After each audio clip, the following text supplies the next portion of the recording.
So today is important, but we've been canvassing for 3 months now, knocking at doors, hearing those conversations, having people who you probably don't agree on any other issue with, coming back and saying, yeah, on this we're going to repeal that amendment, it's unfair.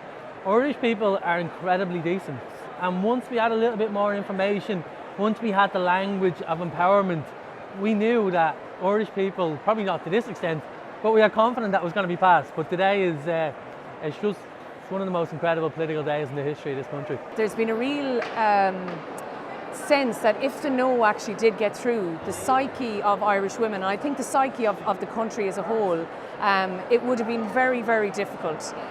For me personally, and for a lot of my peers and friends, the yes vote means so much more around women's healthcare, and it actually means for many of us that women and their issues are much higher on the agenda. I was talking to people, who voted for the 8th Amendment in 1983, and their intention was never for it to have the effect that it had, and they were saying they realised that and that they felt it had been a mistake.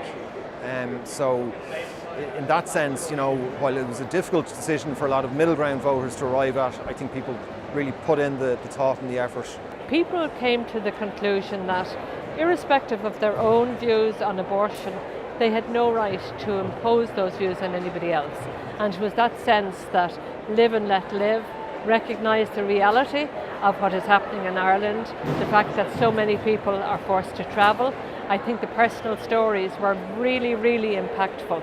And I think it was a very kind of maturing process for people in terms of coming to the conclusion, and today there's an absolutely overwhelming outcome from that. And I think it's a fantastic day.